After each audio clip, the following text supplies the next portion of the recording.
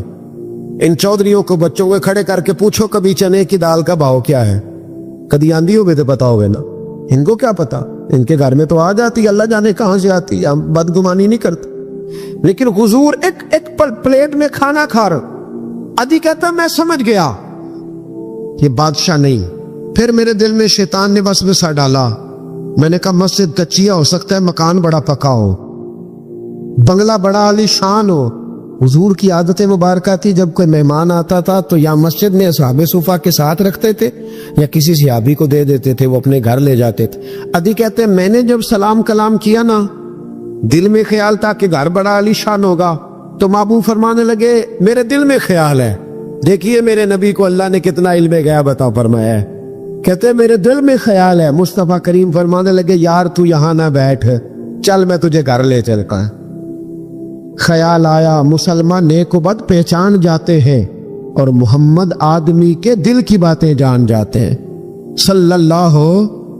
میں بریلی شریف میں تھا تو اعلیٰ حضرت کے بھائی مولانا حسن رضا خان صاحب رحمۃ اللہ علیہ، ان کے پوتے تھے شیخ الحدیث مولانا تحسین رضا خان صاحب، بڑے اچھے شاعر تھے اور نعت کی صنف سے بڑے آگاہ تھے، بڑا عمدہ مطلع کہتے تھے، مزہ آ جاتا تھا۔ تھوڑی سی مجھے بھی دلچسپی رہی شاعری سے تو میں بڑا خوش ہوتا تھا۔ ایک دن میں نے ان سے کہا کہ حضرت جی کو تازہ قطع کہے، تازہ ہونا چاہیے۔ فرمانے لگے چلو 10 منٹ کا ٹائم دو، بھی کہہ دیتے ہیں۔ تازہ قطع کہا، کہنے لگے علم غیب رسول کے منکر اس حقیقت کو بھول جاتے ہیں، غیب مانا کہ راز ہے لیکن راز اپنوں سے کب چھپاتے ہیں۔ غیب مانا کہ راز ہے لیکن راز اپنوں سے کب چھپاتے ہیں۔ تازہ قطع کہا۔ ادی بنا آتم کہتے حضور مجھے لے کے چلے۔ جب نبی پاک گھر کی طرف لے کے چلے تو رستے میں ایک بوڑھی اماں مل گئی، پھٹے پرانے کپڑے، کہنے لگی یا رسول اللہ میں آپ کی طرف ہی جا رہی، ضروری کام ہے۔ تو حضور نے فرمایا چل تو جا رہی تھی، میں خود جو آ گیا ہوں۔ ادی کہتے ہیں چوک میں اس بوڑھی نے حضور کو کھڑا کر لیا۔ کبھی دیکھے آپ نے اپنا وزیر چوک میں کھڑا؟ آکواسی تی ایم پی کدی نہیں دیکھا، وزیر تو دور رہ گیا۔ چوک میں کھڑا کر لیا نبی پاک صلی اللہ علیہ وسلم، اور وہ بی بی اپنے دکھڑے سنانے لگی۔ کہتے قربان جاؤں وہ دیر تک باتیں کرتی رہی اور نبی پاک سنتے رہے۔ ادھی کہتے میرے دل پہ دوسری چوٹ لگی، میں نے کہا جو اس طرح غریبی سے پیار کرے وہ بادشاہ نہیں، وہ اللہ کے سچے رسول ہیں۔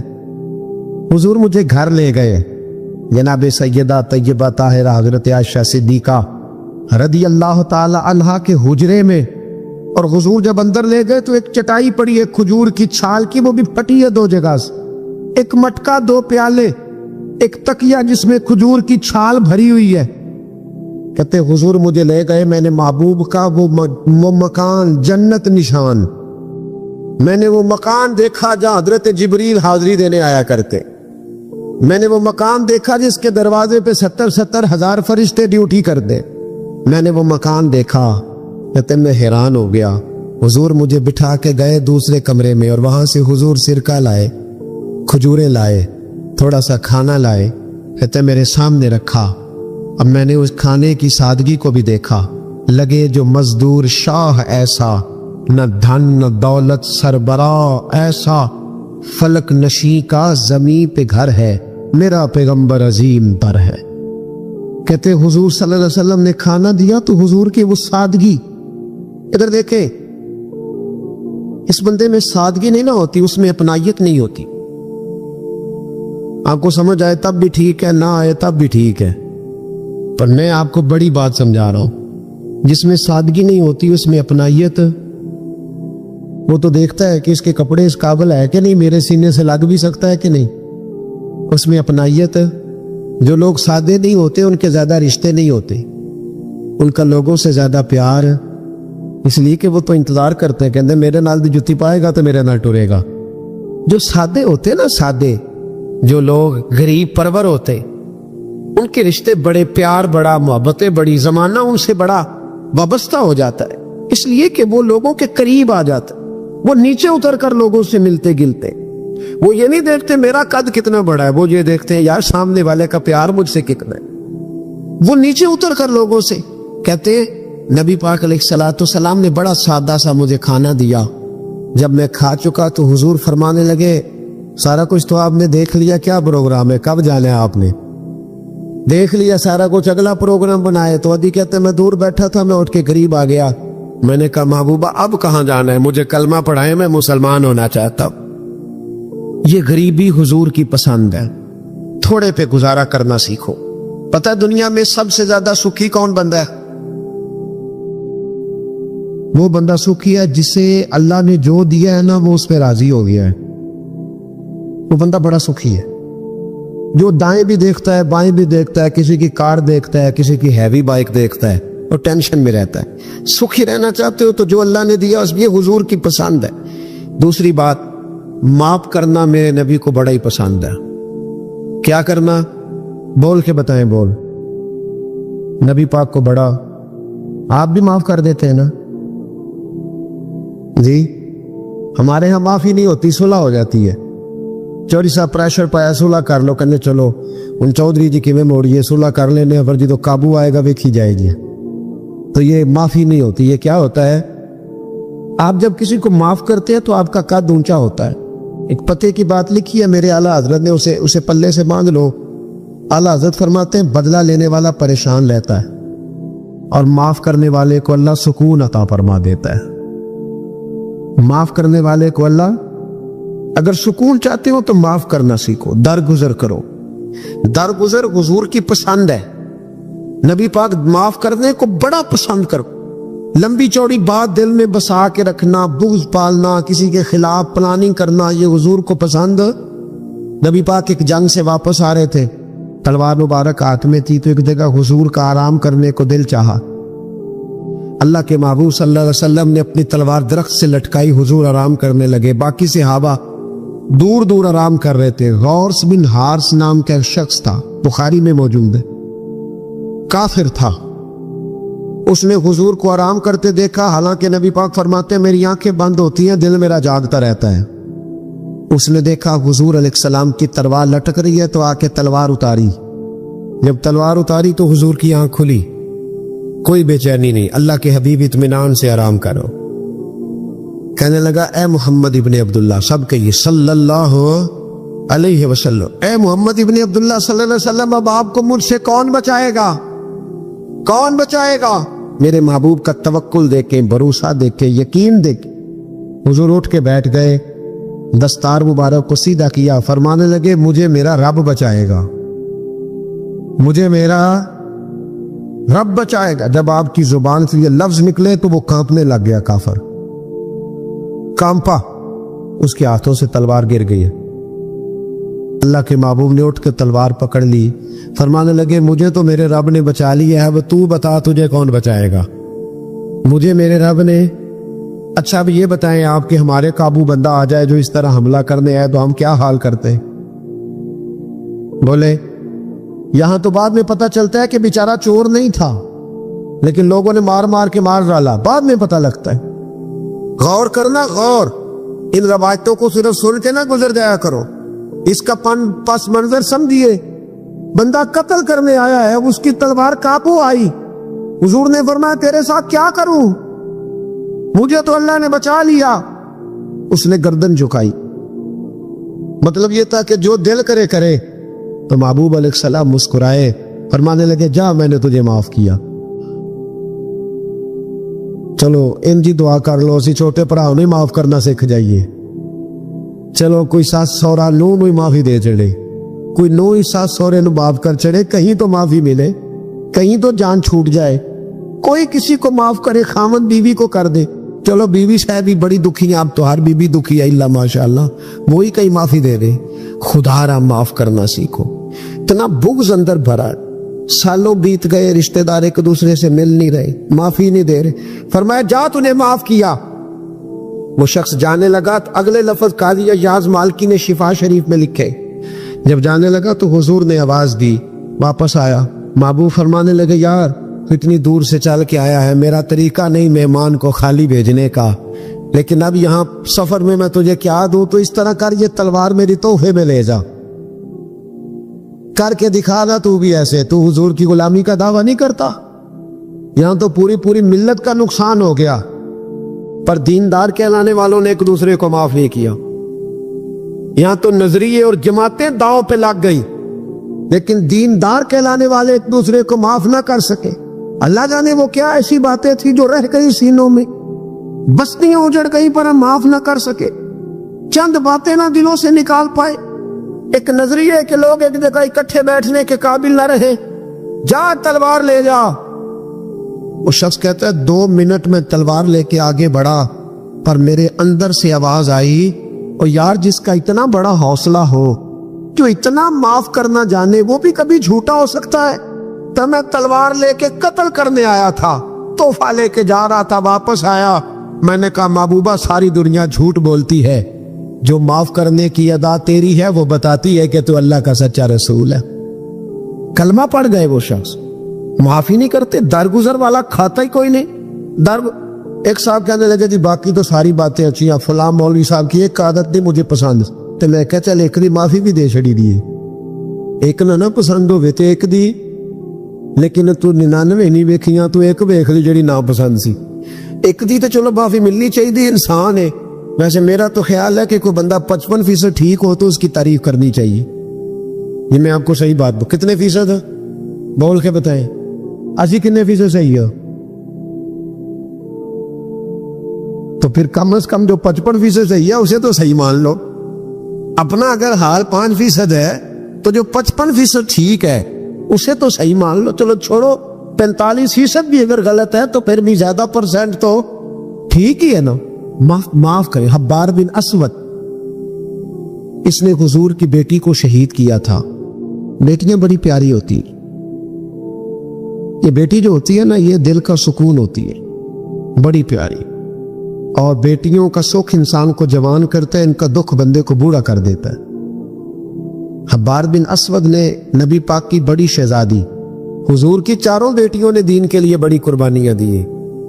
ہمارا تو پراپوگنڈا ہے نا، جدھر دنیا چل گئی باہر حال ہے، اس میں کوئی شک نہیں کہ عظمت زیادہ سیدہ فاطمہ کی ہے، پیار زیادہ حضرت فاطمہ سے کیا گیا ہے، لیکن حضور کی بیٹیاں کتنی ہیں بولے؟